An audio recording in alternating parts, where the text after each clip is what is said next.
В эфире телеканала программа «Итоги дня», в студии Кристина Якупова. Здравствуйте. Коротко о темах вечернего выпуска. Строительство первого образовательного комплекса «Точка будущего» началось в Якутии. Волонтеры движения «Якутия с тобой» продолжают сбор посылок и призывают граждан быть вместе. В республике продолжает работу колл-центр 122. Граждане могут задать интересующие вопросы. Веб-ресурс школьников из Нерюнгри стал лучшим стартапом на выставке в Казахстане. Первый образовательный комплекс «Точка будущего» появился 2 года назад в Иркутске. Проект включает в себя школу, детский сад, объекты для занятий спортом, центр социальной и психологической поддержки и коттеджный поселок для приемных семей. Всего 27 зданий. В 2020 году глава Якутии Айсан Николаев посетил иркутскую «Точку будущего». Тогда же у учредителя фонда «Новый дом» Альберта Авдаляна возникла идея построить следующую «Точку будущего» в Якутии. И вот сегодня началось строительство. Александр Хавренко с подробностями. С одной сваи начинается большое дело. Буквально через пару лет на месте этого пустыря возникнет огромный образовательный комплекс «Точка будущего». Здесь расположатся детские сады, школы, спортивные комплексы, а также дома для семей с приемными детьми и дома для учителей, которые будут в этом комплексе работать. Первый образовательный комплекс «Точка будущего» появился 2 года назад в Иркутске. Проект включает в себя школу, детский сад, объекты для занятия спортом, центр социальной и психологической поддержки и коттеджный поселок для приемных семей. Всего 27 зданий. В 2020 году глава Якутии Айсан Николаев посетил иркутскую «Точку будущего». Тогда же у учредителя фонда «Новый дом» Альберта Авдаляна возникла идея построить следующую «Точку будущего» в Якутии. Обожаю Якутию. Я когда приезжаю на месторождение, еще когда мне уезжать тяжело. И поэтому я смотрю на этих людей, которые отличаются от других, честно говорю. И я считаю своим долгом здесь, в Якутии, конечно, дать такую школу, чтобы менять этих людей, чтобы они развивались, чтобы они развивали свою родину и Россию в целом. Проект действительно грандиозный, и стоит отметить, что якутская «Точка будущего» будет больше, чем комплекс в Иркутске. Расположится он на 62 тысячах квадратных метров, будет построено около 50 зданий. Одних только свай под основной корпус будет вбито порядка 2500. В Якутии столь масштабный проект, который строится полностью на деньги частного инвестора, будет реализован впервые. Впервые такой объект строится полностью на частные средства. Впервые мы предполагаем, что вот этот объект, он будет давать абсолютно инклюзивное образование для всех детей, которые будут учиться. И, безусловно, создание этого проекта в ближайшие несколько лет поднимет абсолютно на другой уровень и образование в городских округах Якутск и Жатай и в целом в нашей республике. «Точка будущего» не просто образовательный комплекс. Кроме основных школьных дисциплин, тут большое внимание будет уделяться и профориентации, чтобы дети уже с юных лет могли определиться со своими будущими профессиями. Чего греха таить, в наших школах сегодняшних профориентация, к сожалению, осталась пока только на бумаге. В очень немногих школах реально это осуществляется. Вот здесь мы как раз подбираем преподавателей, подбираем психологов, наставников, которые должны работать с детьми, и в каждом ребенке должны найти что-то свое, свой какой-то талант. Кроме образовательных корпусов, на территории «Точки будущего» будут построены коттеджи для семей с приемными детьми, а также кампус с квартирами для учителей, многие из которых приедут в Якутию из других регионов. В частности, из иркутской «Точки будущего», которая, кроме всего прочего, является ресурсным центром. А через несколько лет работы уже и якутские учителя поедут работать в новые «Точки будущего», которые будут строиться по всей стране. Александр Хавренко, Георгий Григорьев, Якутск. Бывший президент США Дональд Трамп призвал прекратить военную помощь Украине и перейти к переговорному процессу. Трамп также обвинил власти Америки в намеренно спровоцированном конфликте и его разжигании. Он отметил, что, будучи президентом, не допустил бы такого развития событий, говоря о признании России страной спонсором терроризма. Это приведет к Третьей мировой, такой войне, какой никогда еще не было. А все из-за демократов. Они не понимают, что делают. Мы имеем самое опасное разрушительное оружие. Я об этом знаю больше других. Именно я восстановил нашу армию, добавил экс-президент США. В Якутске работает республиканский штаб «Мы вместе». Общественники совместно с различными организациями оказывают помощь мобилизованным гражданам и их семьям. Работа проводится комплексная, начиная со сбора гуманитарной помощи мобилизованным гражданам, заканчивая оказанием помощи в решении бытовых задач. Подробнее о работе неравнодушных якутян смотрите в сюжете Марии Кардашевской. Якутия с тобой. Под таким лозунгом ведет работу республиканский штаб «Мы вместе», который оказывает всяческую помощь мобилизованным гражданам и их семьям. Волонтеры при необходимости помогут в решении бытовых задач, таких как, например, купить продукты или лекарства. Кроме этого, волонтеры штаба собирают в помощь самим мобилизованным предметы первой необходимости, начиная с продуктов, заканчивая походными принадлежностями. Мы в городе Якутске по улице Орджоникидзе, 10, второй этаж, актовый зал, собираем гуманитарную помощь. Желающие люди, организации, предприятия могут оказать посильную помощь нашим мобилизованным гражданам. Приглашаю всех жителей организации республики присоединиться к работе штаба. Призываем быть вместе. Никто не остался в стороне. Помогает кто чем может. Профсоюзы переводят денежные средства. Адвокатская палата предоставляет консультационную помощь.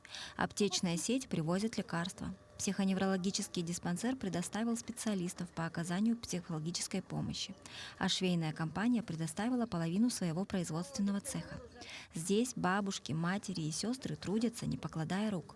Спальные мешки, лежаки, сидушки, аптечки, рюкзаки.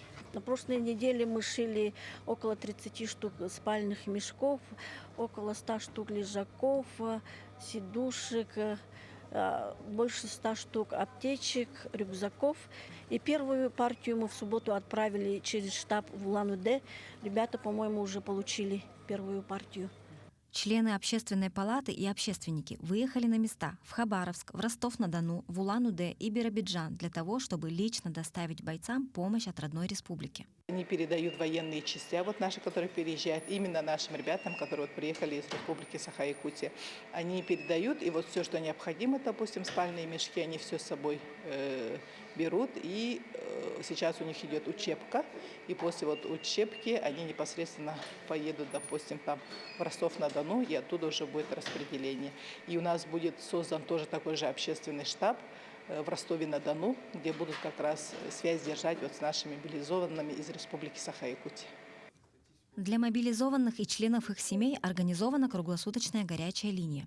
Все желающие могут обратиться за психологической поддержкой или юридической консультацией. Заявки принимаются по короткому номеру 122, добавочный номер 6. Любую посильную помощь просят приносить по адресу улица Орджоникидзе, 10, второй этаж. Мария Кардашевская, Павел Пахомов, Семен Афанасьев, Артем Алексеев, Якутск. В Якутии работает горячая линия по вопросам о мобилизации по номеру 122. Частые вопросы относятся к категории трудовых отношений, а также по поводу тех граждан, которые подлежат мобилизации. Всего в колл-центре работают 9 операторов и 1 старший дежурный. В среднем, по словам специалистов, поступает около 700 звонков. Часто задаваемые вопросы – это касается какой призывной возраст и трудовые отношения. Трудовые отношения граждан поступают вопросы такие, как человек работал и получил повестку, что делать дальше с работодателем. Поэтому мы даем разъяснение, что человек идет в военкомат, проходит медосвидетельствование. Если он годен, соответственно, отдел кадров работодателя приостанавливает трудовой договор, выплачивает всю компенсацию, и человек мобилизуется. После мобилизации он возвращается домой и приступает к своим трудовым отношениям дальше. С началом частичной мобилизации в единой горячей линии оперативной поддержки 122 произошли изменения. На волнующие вопросы от граждан отвечает круглосуточный колл-центр. Семьям военнослужащих на сайте eyakutia.ru стала доступна возможность подачи заявления на матпомощь. Подробнее об этом нам расскажет наш гость, первый заместитель министра инноваций, цифрового развития и инфокоммуникационных технологий Республики Петр Николаев. Петр Васильевич, здравствуйте. Добрый вечер. Расскажите про единую горячую линию оперативной поддержки 122. Единая горячая линия 122, она была организована уже в конце 2020 года. Она работала по вопросам в основном пандемии. Мы тоже оперативно развернули ее в республике, это в основном с коллегами с Минздрава. Но учитывая этот положительный опыт, было принято решение на федеральном уровне, что вопросы по частичной мобилизации тоже как бы подсоединить к данному колл-центру. На сегодняшний день у нас немножко изменилась, так скажем, нумерация и внутри самого номера 122. То есть если вы хотите узнать вопросы по частичной мобилизации, необходимо нажать кнопку 1. Раньше нажимали кнопку 1 и попадали на Минздрав. Но сейчас это немножко сместилось вниз, и для минздравовских колл-центров нужно нажать кнопку 2, ну и, соответственно, 3 и так далее. Там есть и дополнительные кнопки по оказанию психологической, волонтерской помощи и так далее. Вот. И сейчас как бы у нас достаточно большая работа была проведена по развертыванию, оперативному развертыванию данного колл-центра. Сейчас работает в штатном режиме у нас. А можно подробнее про колл-центр по вопросам частичной мобилизации? По частичной мобилизации у нас на сегодняшний день мы нарастили количество операторов до 20, работает в круглосуточном режиме. Все поступающие звонки нами отслеживаются, то есть нет такого, чтобы гражданин не мог дозвониться. Если, допустим, он либо передумал звонить и так далее, мы обязательно ему перезваниваем, уточняем его вопрос. То есть любой запрос гражданина у нас не остается, ну, как бы не отвеченным, так скажем, да. В целом у нас и по частичной мобилизации не только работает колл-центр. Я вот хотел бы сказать зрителям, что у нас есть и федеральный чат-бот, помощник объясняем.рф, то есть дополнительную информацию можно получить и там. На сайте eyakutia.ru семьям военнослужащих стала доступна возможность подачи заявления на матпомощь. Расскажите подробнее об этом. Да, данная услуга была запущена тоже в оперативном режиме по поручению Алексея Сергеевича Николаева. То есть был принят указ о мерах поддержки семьям военнослужащих и добровольцев. Всего у нас мер 7. Это различные меры вот по выплате 200 тысяч семьям военнослужащих, бесплатное горячее питание для школьников, это санаторно-курортное лечение для родителей, путевки в детские лагеря, зачисление студентов на целевые места и еще другие меры существуют. Эта услуга у нас работает с 5 октября на портале e-Якутия. Мы сделали ее для удобства граждан комбинированной, то есть мер-то у нас получается 7, но услугу надо подать одну. То есть гражданин заходит на портал, выбирает, какие меры он считает необходимыми для себя и для своей семьи, и отправляет заявление. Там уже наши коллеги с Минтруда, с Министерства образования рассматривают заявление и в установленном порядке подготавливают ответы, ну и соответствующие выплаты или меры поддержки. А все ли сервисы работают вот нормально, то есть без перебоев? Да, на сегодняшний день у нас перебоев не зафиксировано, все работает в штатном режиме, жалоб и каких-то у нас сигналов не поступало. Петр Васильевич, спасибо, а мы идем далее. События со стрельбой в Ижевской школе заставили вновь обратить внимание на физическую охрану в образовательных учреждениях. По возможности меры ужесточили, однако, как оказалось, нормативно-правовая база не позволяет школам на местах привлечь средства на серьезные охранные мероприятия. С подробностями наш корреспондент из Алдана Руслан Павлов.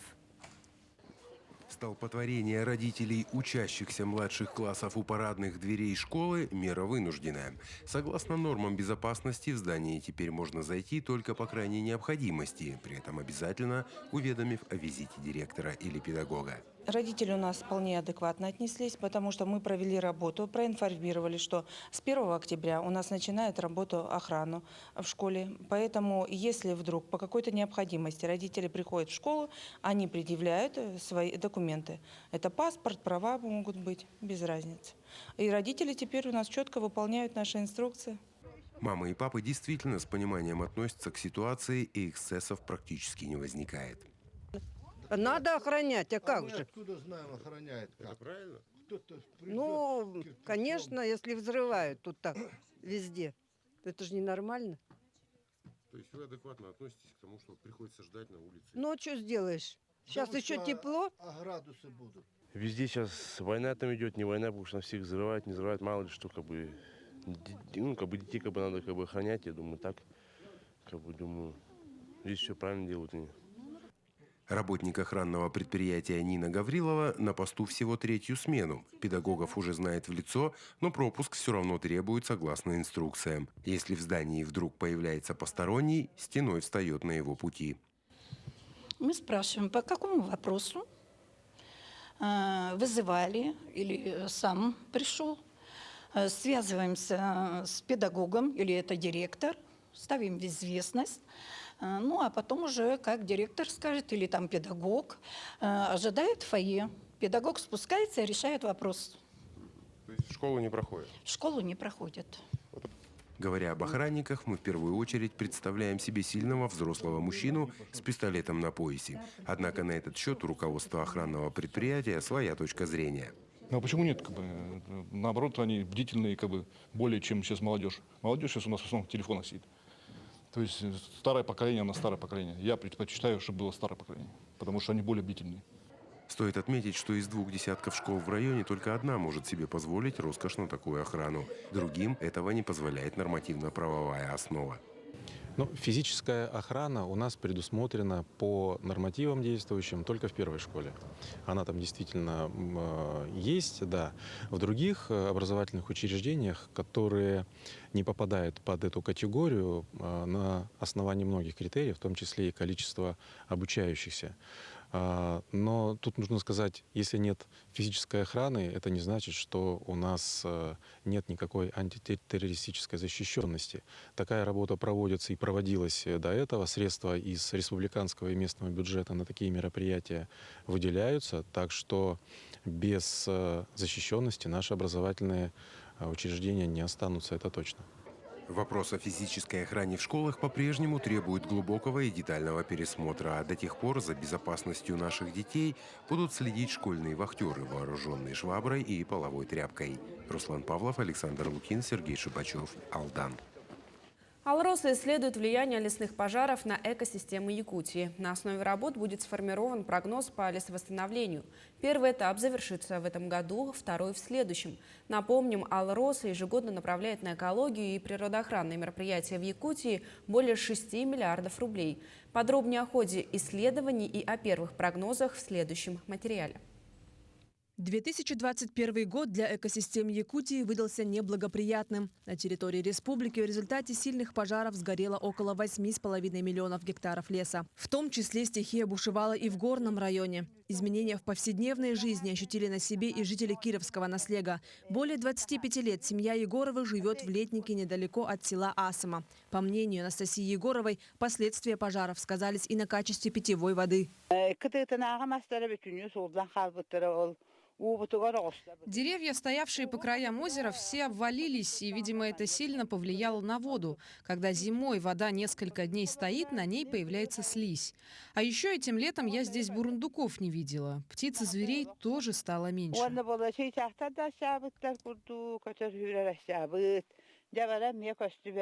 Экологический центр «Алроса» совместно с экспертами Института биологических проблем Криолитозоны активно проводит исследования состояния подверженных возгоранию зон. В течение летнего сезона работали специалисты разных направлений, и почвоведы, и микроклиматологи, и работы проводили ботаники, мы лесоведы, и зоологи, орнитологи, энтомологи и так далее. Основная задача проекта – оценка состояния территорий. Исследуется все – ландшафт, почва, вода, донные отложения, животный и растительный мир, воздух, мерзлота и криогенные процессы. Ученые намерены скрупулезно изучить буквально каждый квадратный метр, ведь от этих данных будет зависеть точность прогноза возможных неблагоприятных изменений окружающей среды. Мы только что прошлись. И можно сказать, что возобновление практически отсутствует. То есть лес еще не начал процесс восстановления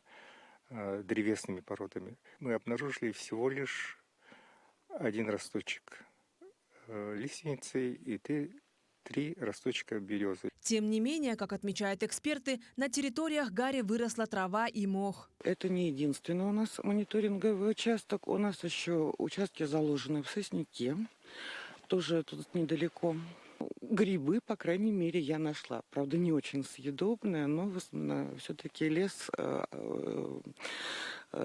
старается жить своей жизнью. Пожары наносят ущерб лесным ресурсам, загрязняют окружающую среду продуктами горения, приводят к изменению экосистем, влияют на биоресурсы. Лесные пожары сейчас являются для Якутии одной из основных угроз и стихийных бедствий, поэтому компания «Алроса» решила заострить внимание на данной проблеме. Исследования будут проводиться Институтом биологических проблем Карелии-Зоны. Исследованы будут разные компоненты окружающей среды. Это у нас и атмосферный воздух, и вода, и почвы, и донные отложения, также растительный и животный мир. Второй заключительный этап исследования влияния лесных пожаров на экосистемы Якутии пройдет в следующем году. Учитывая негативную динамику лесных пожаров по всей стране, результаты исследований будут иметь общероссийское значение. Светлана Амосова, Айтал Павлов, Василий Соловьев, Якутск. 23-я внеочередная конференция региональной общественности Организации Союз журналистов Якутии сегодня начала свою работу в Республиканском медиацентре. Поводом для внеплановой встречи актива стало избрание делегатов для участия в 13-м съезде Союза журналистов России, который состоится 29 октября этого года в Москве. Представители средств массовой информации со всей России соберутся в столице, чтобы избрать новый состав Федеративного совета. Прежний совет во главе с председателем Владимиром Соловьевым отработал 5 лет. На всероссийский пленум Якутия представит 34 делегата. Избраны 34 делегата, то есть это представители улусных первичных журналистских организаций и городских, конечно. Квоту устанавливали от 31 делегат, от 30 членов Союза журналистов 1 делегат. То есть нас 1119 членов Союза журналистов. Кстати, у нас очень крупная организация, одна из самых крупных на Дальнем Востоке, и мы вот избрали сегодня 34 делегата. Нерюнгринские лицеисты представили свой проект на международной выставке в Казахстане. Она была организована в рамках программы Международного движения научно-технического творчества молодежи «Милсет», которая объединяет научные ассоциации, организации, центры, клубы, музеи более чем в 90 странах мира. Молодые исследователи в возрасте от 12 до 25 лет представили проекты в разных областях. Ирина Лазаренко встретилась с нерюнгринцами. В делегацию, которая представляла нашу страну, вошли ученики информационно-технического лицея номер 24 города Нерюнгри Вадим Быков и Данил Зеленский. Проект, представленный ими, это веб-ресурс «Симул», который объединит в себе предложения по проведению различных мероприятий в сферах научно-исследовательской деятельности, культуре, искусстве и спорте. Для того, чтобы определить существующие мероприятия научно-исследовательские по типу конференций, олимпиад и так далее, нужно на всяких разных сайтах. То есть там на Ленском крае, на Олимпиада.ру, дополнительно еще и сайты АЦФВП и АТРЦИТа, и АЦФБП и так далее, и так далее. Очень много различных сайтов, и для того, чтобы достаточно плотно все эти данные изучить, нужно потратить много времени и промучиться. Мы хотим сделать систему, в которой все компании будут заходить и сами выкладывать свои данные. На разработку веб-ресурса ушло порядка 4-5 месяцев. На выставке в Казахстане проект получил высокую оценку от экспертов и стал победителем в номинации «Лучший стартап». До этого ребята презентовали свою разработку в конкурсе «Моя профессия IT». Там им и заинтересовался директор целевого фонда будущих поколений. Позже он и предложил участие в международной выставке. На самом деле очень приятно, что такие проекты поддерживают на всех уровнях, потому что от лицея, да, который предоставляет нам и пространство для наших проектов, да, где мы их разрабатываем, до Малой академии наук в лице, например, нашего ректора Василия Климовича Павлова, в лице целевого фонда и Владимира Анатольевича, его директора, всей команды, с которой мы постоянно созваниваемся. То есть мы этот продукт разрабатываем, мы постоянно созваниваемся или даже периодически, когда находимся в Якутске, встречаемся лично, чтобы обсуждать какие-то доработки. Это очень классно. Самое ценное, что получили юные разработчики, это комментарии и наставления от международных экспертов и опыт, который они приобрели от общения с участниками из Казахстана, России, Кыргызстана, Белоруссии, Португалии, Мексики, Сальвадора и других стран. А организация досуга с мастер-классами, интерактивами и экскурсиями стала приятным дополнением к основной программе выставки. Ирина Лазаренко, Вадим Барашков, Нерюнгри. На этом у меня вся информация. Далее эфир продолжит программа «Между тем». Передаю слово Дмитрию Аргунову.